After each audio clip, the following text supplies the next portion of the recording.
మిథున రాశి వారికి తెలుగు ఉగాది పండుగ నుంచి ఎలా ఉండబోతుందో ఈ వీడియోలో సవివరంగా సంపూర్ణంగా తెలుసుకుందాం. మిథున రాశిలో ఏ నక్షత్రాలు వస్తాయనగా మృగశిర నక్షత్రంలోని 3వ పాదం 4వ పాదం, ఆరుద్ర నక్షత్రంలోని 4 పాదాలు, పునర్వసు నక్షత్రంలోని 1, 2, 3 పాదములు కలిపితే మిథున రాశి.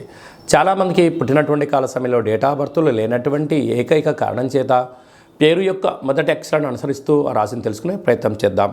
కా, కి, కు, ఖం, అజ్ఞ, ఛ, కే, కో, హ అక్షరాల వారందరూ కూడా మిథున రాశి జాతకులే. మిథున రాశి యొక్క అధిపతి బుధుడు అవ్వడం వలన ఈ సంవత్సరం వీళ్ళకి మంచి బుద్ధి, మంచి సత్ప్రవర్తన, స్వయం నిర్ణయం, స్వయం పరిపాలన, వృత్తులు, ఉద్యోగాలు, వ్యాపారాల్లో వీళ్ళు అనుకున్నటువంటి అద్భుతమైన విజయం వీరి సొంతం కాబోతుంది.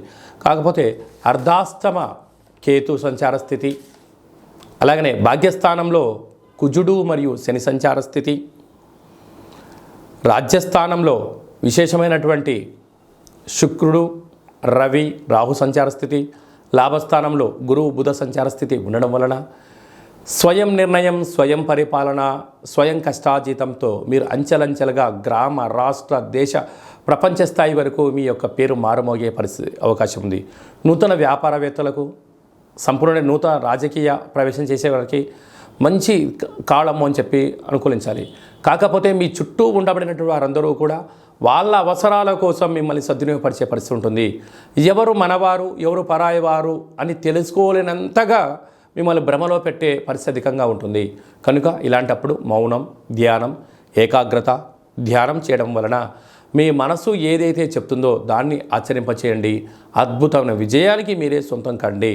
కనుక అర్ధాష్టమ కేతు కారణం వలన సంపూర్ణంగా ఈ సంవత్సరం అంతా కూడా విజయం సాధించగలగాలన్నట్లయితే మీరు నవధాన్యాలతో కలిగినటువంటి ఉప్పును తులాభారంగా చేసుకొని శివలింగాకారంగా ఏర్పాటు చేసుకొని అటు బుధుడి యొక్క మంత్రము, ఇటు కేతు యొక్క మంత్రాన్ని రుద్రుడి యొక్క మంత్రంలో సంపుటీకరణ చేసుకుంటారో ఆ ఉప్పు ఎలా కరిగిపోతుందో మీ సమస్యలు కూడా తొలగిపోతాయని చెప్పి గమనించాలి.